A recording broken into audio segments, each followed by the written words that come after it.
अस्सलामु अलैकुम वरहमतुल्लाहि वबरकातुहू। बिस्मिल्लाहिर रहमानिर रहीम। अल्हम्दुलिल्लाहि रब्बिल आलमीन वस्सलातु वस्सलामु अला सय्यिदिल अंबिया'i वल मुरसलीन व अला आलिहि व सहबिहि व अहली बैतिही अजमाइन। अम्मा बअदु फ़अऊज़ु बिल्लाहि मिनश शैतानिर रजीम। बिस्मिल्लाहिर रहमानिर रहीम। शहरु रमज़ानल्लज़ी उन्ज़िल फ़ीहिल क़ुरआन। सदक़ल्लाहुल अज़ीम। व क़ालन नबिय्यु सल्लल्लाहु अलैहि वसल्लम मन साम रमज़ान ईमानन व इहतिसाबन गुफ़िर लहु मा तक़द्दम मिन ज़ंबिही औ कमा क़ाल अलैहि स्सलातु वस्सलाम।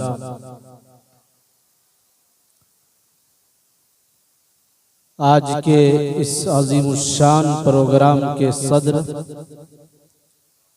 मुहतरम जनाब डॉक्टर इमरान साहब, स्टेज पर बैठे मेरे बहुत ही अजीज़ बल्कि हर दिल अजीज़ हज़रत मौलाना मुसव्विरुल इस्लाम साहब नदवी, उस्ताज़ दारुल दीनियात व इमाम ख़तीब मक्का मस्जिद शांति नगर भिवंडी, और स्टेज पर रौनक अफरोज़ दीगर उलमाए किराम, हुफ़्फ़ाज़े किराम और मेरे सामने बैठे ये मासूम तलबा और अजीज़ दोस्तों। और मुझे ये बात बताई गई है कि मेरी माएँ और बहनें भी इस प्रोग्राम को सुन रही हैं। अल्लाह ताला का बड़ा शुक्र है और उसका एहसान है कि उसने हम सबों को मुसलमान बनाया है, ईमान की दौलत से नवाजा है। आज इस प्रोग्राम में शिरकत करने के बाद और इन मासूमों को देखने के बाद यकीन जानिए कि मुझे आका सल्लल्लाहु अलैहि वसल्लम का ज़माना याद आया। यहाँ पर बैठे ये मासूम और बज़ाहिर ये छोटी जगह देखने के बाद कोई ये कह सकता है कि ये प्रोग्राम बहुत छोटा है, ये जगह बहुत छोटी है, लेकिन मैं चूँकि तालिब इल्म हूँ और मुझ तालिब इल्म की नज़र वहाँ पड़ी जहाँ आका सल्लल्लाहु अलैहि वसल्लम ने अपने रुफ़क़ा के साथ, सहाबा किराम के साथ एक मदरसे की बुनियाद डाली थी। जब आका ने उस मदरसे की बुनियाद डाली, उस वक्त पढ़ने वालों की जो जगह थी, उस वक्त दीन हासिल करने वालों की जो जगह थी, उस वक्त कुरान करीम को पढ़ने वालों की जो जगह थी, वो भी बहुत छोटी थी। लोग भी बहुत कम थे, तलबा भी बहुत कम थे, इल्म हासिल करने वाले भी बहुत कम थे, लेकिन वो इल्म बहुत ऊंचा था। जो इल्म सिखा रहा था वो भी बहुत बड़ा था, और जो इल्म हासिल कर रहे थे वो भी बहुत बड़े थे। आज जो तलबा यहाँ इल्म हासिल कर रहे हैं वो इल्म यकीनन वही इल्म है जिसको आका सल्लल्लाहु अलैहि वसल्लम ने सिखाया था। जो लोग यहाँ पर वो इल्म दे रहे हैं, इल्म सिखा रहे हैं, यकीनन वही इल्म है जिसको आका सल्लल्लाहु अलैहि वसल्लम ने सिखाया था। यकीनन इल्म सीखने वाले और इल्म सिखाने वाले दोनों ही लायक तहसीन है, लायक मुबारकबाद है। और जो लोग इस इल्म के सीखने और सिखाने का ज़रिया बन रहे हैं, जो इमदाद कर रहे हैं, जो ताउन कर रहे हैं, जो इनका इंतज़ाम कर रहे हैं, वो लोग भी लायक मुबारकबाद है, लायक तहसीन है। इनका बदला सिर्फ़ और सिर्फ अल्लाह ताला ही अपनी ज़ात से अपने शायान शान अता कर सकता है। जैसा कि मौलाना अब्दुल रज़्ज़ाक़ नदवी साहब के बारे में उनके उस्ताद मोहतरम ने बताया कि उनकी बड़ी मेहनत है, बड़ी मशक्क़त है, बड़ी जाफिशानी है। आज भी वो यहाँ पर इन मासूमों को पढ़ा रहे हैं। उनकी मेहनत, उनकी कोशिश रायगा नहीं जाएगी। इंशाअल्लाह अल्लाह ताला उनको तरक्कियात से नवाजेगा, अल्लाह उनको बेहतर बदला अता करेगा। ये तारीख़ है, आज शाबानुल मुअज़्ज़म की 27 तारीख़ है और इस मौके से ये प्रोग्राम मुनक़िद हो रहा है। बहुत जल्द हमारे सरों पर, हमारी ज़िंदगी में एक ऐसा महीना आने वाला है जिस महीने के बारे में अल्लाह के रसूल सल्लल्लाहु अलैहि वसल्लम ने शाबान की आखिरी तारीख को अपने सहाबा किराम को जमा करके खुतबा इरशाद फरमाया था और उस महीने का तारुफ कराया था। नबी करीम सल्लल्लाहु अलैहि वसल्लम से पहले, आका सल्लल्लाहु अलैहि वसल्लम से पहले खुद खालिक कायनात ने, रब्बे कायनात ने, अल्लाह ताला ने उस महीने का तारुफ कराया। बहैसियत मुसलमान हम सब जानते हैं कि इस दुनिया का बनाने वाला, इस रुए ज़मीन पर बसने वाली हर मखलूक़ात का बनाने वाला, इस दुनिया में पाई जाने वाली हर चीज़ का खालिक और मालिक वो सिर्फ और सिर्फ अल्लाह है। अल्लाह ताला ने हर चीज़ को बनाया है और अल्लाह ताला ने हम सबको पैदा किया है। तो अल्लाह ताला ने तमाम तर दिन को, तमाम तर महीनों को भी बनाया है, लेकिन उस महीने में एक महीने का खुद अल्लाह ताला तारुफ करा रहा है। ये बात मैं अर्ज करना चाहता हूँ और बताना चाहता हूँ कि अल्लाह ताला का एक निज़ाम है, अल्लाह ताला का एक दस्तूर है। अल्लाह का तरीक़ा यह है कि जब भी किसी चीज़ की अज़मत को बयान करना चाहते हैं, उसके तक़द्दुस को बयान करना चाहते हैं, उसकी फजीलत को बयान करना चाहते हैं, तो वो या तो उस चीज़ की कसम खाते हैं या फिर उस चीज़ की निस्बत अपनी तरफ कर देते हैं।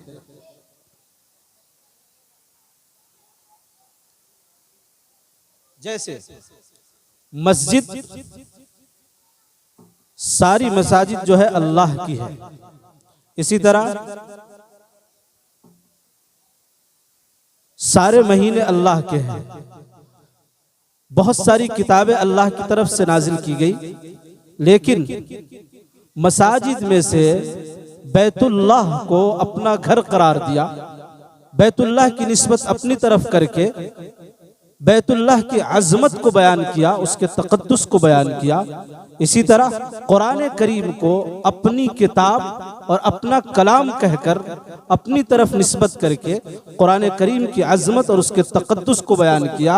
उसी तरह से रमज़ानुल मुबारक के महीने को भी अल्लाह ने अपना महीना कह करके रमज़ानुल मुबारक की इज़्ज़त, उसकी तकरीम, उसकी फजीलत और उसके तक़द्दुस को बयान किया और तारुफ कराते हुए ये कहा कि ये वो महीना है जिसमें कुरान करीम को नाजिल किया गया। मौलाना ने फरमाया कि इस कुरान को नाजिल करने के लिए, इस मुतबर्रक किताब को नाजिल करने के लिए, इस सच्ची किताब को नाजिल करने के लिए बहैसियत मुसलमान हम इस बात को जानते हैं, समझते हैं और इस बात की गवाही देते हैं कि इस रुए ज़मीन पर अल्लाह की किताब कुरान करीम से सच्ची किताब, मुक़द्दस किताब, पाकीज़ा किताब न कोई आई है, न क़यामत के सुबह तक आ सकेगी। उस किताब को उतारने के लिए जिस महीने का इंतखाब हुआ वो महीना रमज़ानुल मुबारक का महीना है। अल्लाह ताला ने इसका तारुफ दूसरी जगह कुरान करीम में इस तरह करवाया और फरमाया, इन्ना अंज़लनाहु फी लैलतिल क़द्र, लैलतुल क़द्रि खैरुम मिन अल्फ़ि शहर, कि रमज़ानुल मुबारक के महीने में एक रात, ऐसी रात आने वाली है जो रात 1000 महीनों से बेहतर है और उस रात के अंदर इस कुरान करीम को नाजिल किया गया। मैं इससे ये बात बताना चाहता हूं कि इतनी मुक़द्दस किताब को हम सब यहां सीख रहे हैं, तो जिस मुक़द्दस किताब को अल्लाह ताला खुद बता रहे हैं, उसका तारुफ करा रहे हैं, उस मुक़द्दस किताब को सिखाने वाले भी बड़े अज़मत वाले हैं, बड़ी कदर वाले हैं, बड़ी इज्जत वाले हैं अल्लाह की नज़र में भी। और अल्लाह की नज़र में जब कोई इज्जत वाला हो जाता है तो वो ज़मीन वालों की नज़र में भी इज्जत वाला हो जाता है। तो हमारी जिम्मेदारी ये है कि कुरान करीम की तालीम को सीखे, सिखाए, इसको आम करे और इसके सीखने और सिखाने का ज़रिया बने। माशाअल्लाह डॉक्टर साहब और दीगर लोग इस तालीम को सीखने और सिखाने का ज़रिया बन रहे हैं। कुरान करीम एक ऐसी किताब है जो सारी इंसानियत के लिए नाजिल की गई, सारी इंसानियत के लिए हिदायत की किताब है। कुरान करीम ये ऐसी किताब है जो दस्तूर ज़िंदगी है, ज़िंदगी गुजारने का तरीक़ा उसमें बताया गया है। कुरान करीम गाइड बुक है। कुरान करीम ये ऐसी किताब है जो हमें रहनुमाई करती है, हर वक्त रहनुमाई करती है। तो इस कुरान की तालीम को, कुरान के इल्म को सीखना और अपने बच्चों को सिखाना ज़रूरी है। आज के जो हालात हैं, आज का जो माहौल है, आज के मुल्क की जो फिजा है, इस माहौल में इस तालीम की सख्त ज़रूरत बन जाती है। आज बहाने बहाने से, हीले से न जाने कितनी तदबीरें इख्तियार की जा रही हैं, न जाने कितनी साजिशें की जा रही हैं। कहीं फिल्म के जरिए, फिल्म दिखाकर, वेब सीरीज बनाकर, टीवी प्रोग्राम दिखा करके मुसलमानों के बच्चों के ईमान को छीनने की कोशिश हो रही है। मुसलमानों के नौजवानों के ईमान को छीनने की कोशिश हो रही है। जब सारी दुनिया इस बात पर आमादा है, जब सारी दुनिया इस बात की कोशिश में है, जब सारी दुनिया इस साजिश में लगी हुई है, जब सारी दुनिया इस प्लानिंग के साथ मुसलमानों के ईमान को छीनना चाहती है, मुसलमानों के ईमान की दौलत को छीनना चाहती है, मुसलमानों को ये चाहती है कि मुसलमान इस रुए जमीन पर रहे तो सिर्फ नाम का मुसलमान रहे, काम का मुसलमान न रहे। मुसलमान इस रुए जमीन पर रहे लेकिन उसके अंदर ईमान की दौलत न रहे। तो क्या हम बहैसियत मुसलमान इस बात को न समझें कि हमारी ये जिम्मेदारी नहीं है कि इन साजिशों को समझकर इन साजिशों को नाकाम करें? याद रखिए, जब अगर हम इस बात को समझेंगे और इसके लिए कोशिश करेंगे तो इंशाअल्लाह सारी साजिशें, सारे हीरे, सारी प्लानिंग उनकी बेकार हो जाएंगी। और सिर्फ अल्लाह ताला ने जो फरमाया है वमकरू वमकर अल्लाह वल्लाहु खैरुल माकिरीन, कि चाहे दुनिया सारी मिलकर जितनी तदबीरें इख्तियार कर ले, जितने हीले इख्तियार कर ले, जितनी तरह की साजिशें कर ले, लेकिन जो तदबीर सबसे बेहतरीन करने वाला है, सबसे बेहतरीन तदबीर जिसकी हो सकती है वो अल्लाह की है। और अल्लाह की तदबीर के सामने किसी की तदबीर काम नहीं करती। लेकिन अल्लाह तो है हमारे साथ, अल्लाह तो तदबीर करेगा, अल्लाह तो इस पर कादिर है कि हम सब मुसलमान रहे, हम सब का ईमान बाकी रहे। लेकिन क्या हम क्या कर रहे हैं? हमारी जिम्मेदारी क्या है? क्या हम उस तरफ कोई कदम बढ़ा रहे हैं? हमें क्या करना चाहिए, हमें कैसे काम करना है, इसको समझने की ज़रूरत है। और इसके लिए सबसे पहली जिम्मेदारी, सबसे पहला कदम, सबसे पहला काम यह है कि हम अपने बच्चों को दीन की तालीम से आरास्ता करें। जब दीन की तालीम से आरास्ता करेंगे, जब बच्चे दीन को समझेंगे, जब ईमान को समझेंगे, जब अल्लाह को पहचानेंगे, जब नबी सल्लल्लाहु अलैहि वसल्लम की तालीमात उनके अंदर आएगी, तब जा कर के इनका ईमान महफूज होगा। वरना जाहिर है कि जब ये समझेंगे नहीं कि अल्लाह कौन है, जब इनको मालूम नहीं होगा कि ये दीन, जिस दीन पर चलने वाले हैं वो दीन क्या है, जब इन्हें ये मालूम नहीं होगा जिस नबी को हम मानते हैं वो नबी कौन है, तो फिर कहीं भी, कभी भी, किसी भी वक्त कोई भी इनके ईमान पर हमला कर कर इनको गुमराह कर सकता है, इनको बर्बाद कर सकता है।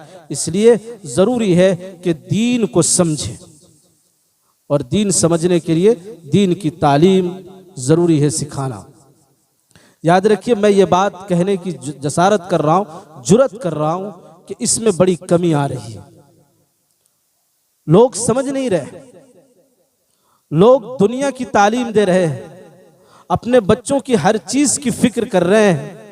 हर आदमी ये चाहता है कि मेरा बेटा अच्छी से अच्छी तालीम हासिल करे, दुनिया की तालीम हासिल करे, अच्छे से अच्छा पैसा कमाए, अच्छी पोस्ट पर जाए, मालो दौलत कमाए, ऐश की जिंदगी गुजारे, और उसके लिए कोशिश करता है। लेकिन इस तरफ ध्यान नहीं जाता कि उसकी आखिरत बनाने वाली जो चीज़ है वो दीन तालीम है, उस पर कैसे खर्च करे, उसकी तरफ अपने बच्चों को कैसे लगाए। अगर खुदा न खास्ता अगर हमने इस पर मेहनत न की तो मैं आपको ये बताना चाहता हूँ कि याद रखिए, दुनिया की कोई ताकत आपके ईमान को और आपके बच्चे के ईमान की हिफाजत और आपके ईमान को कोई बचा नहीं सकता। क्यों? इसलिए कि ये दस्तूर रहा है, ये तरीका रहा है कि अगर कोई कौम अगर दीन की तालीम से नाआशना होती है, ना जानकार होती है, उनको दीन की तालीम की जानकारी नहीं होती, तो उस पर ज्यादा हमला होता है। तारीख जब पढ़ेंगे, कुरान करीम को पढ़ेंगे, तो आपको ये बात समझ में आएगी। बहुत से लोगों को ये गुमान होता है कि हम तो कुरान भी पढ़ते हैं, हमें तो कुरान का इल्म है, हम तो नमाज पढ़ते हैं, हम ज़कात अदा करते हैं, हम सदका देते हैं, हमारे घरों में दीन का मुज़ाकरा होता है, तो हमारे घरों में कैसे कुफ्र आ सकता है, हमारे बच्चों के ईमान को पर कोई हमला कैसे कर सकता है। लेकिन उनको ये बात मालूम नहीं है कि तारीख़ इस बात पर शाहिद है कि बहुत से अंबिया किराम ऐसे गुजरे हैं जिन्होंने नबी होने के बावजूद अपनी औलाद के ईमान की फिक्र की, अपने औलाद के दीनी तालीम की फिक्र की। हम जानते हैं कि हमारे बहुत बरगुज़ीदा पैगंबर गुजरे हैं, हज़रत याकूब अलैहिस्सलाम।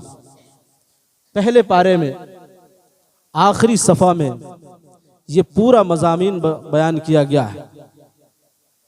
इसको इस तरह बयान किया गया कि जब हज़रत याकूब अलैहिस्सलाम का आखिरी दौर आया, आखिरी वक्त आया, उनकी मौत करीब आई, तो अपने बेटों को बुलाया और अपने बेटों को बुलाकर ये सवाल किया कि मेरे मरने के बाद किस तरह की जिंदगी गुजारोगे। तो उस वक्त उनके बेटों ने जवाब दिया था कि जो हमारे आबा व अजदाद ने जिस दीन को अपनाया था, जिस तरीके पर चले थे, उसी तरीके पर हम चलेंगे, उसी दीन को अपनाएंगे, और वो है अल्लाह की वहदानियत, अल्लाह की पहचान, अल्लाह के बताए हुए तरीके को मुताबिक जिंदगी गुजारना। तो जब एक नबी जाते वक्त अपनी औलाद की इस तरह फिक्र कर रहे हैं, तो फिर हम और आप कौन हैं? हम उनके नज़दीक हमारी हैसियत क्या है? तो हमारे लिए भी ज़रूरी है कि हम मरने से पहले अपनी औलाद की ईमान की फ़िक्र करें और उनको कुरान की तालीम दे, इस्लाम की तालीम दे, और इतनी तालीम दे कि कभी भी कहीं भी जाए तो अपने ईमान की हिफाजत कर सके। अगर खुदा न खास्ता ऐसा हुआ कि आप इस दुनिया से चले गए और आप अपने बच्चों को दीनी तालीम से आरास्ता नहीं किया, उनको अल्लाह की पहचान नहीं बताई, उनको ईमान और कुफ्र के दरमियान का फ़र्क नहीं बताया, और इसी तरह ज़िंदगी गुजारते चले जाए, तो याद रखिए कि कल क़यामत के दिन आपकी पकड़ होगी। इसलिए कि कुरान करीम में अल्लाह तबारक व तआला ने ये फरमाया, या अय्युहल्लज़ीना आमनू कू अनफुसकुम व अहलीकुम नारा, कि ऐ ईमान वालो, अपने आप को भी और अपनी औलाद को भी जहन्नम की आग से बचाओ। तो जहन्नम से आग से बचाने का ज़रिया यही है कि दीन की तालीम इतनी सिखाई जाए कि हलाल और हराम की तमीज़ कर सके और अपने ईमान की हिफाजत कर सके।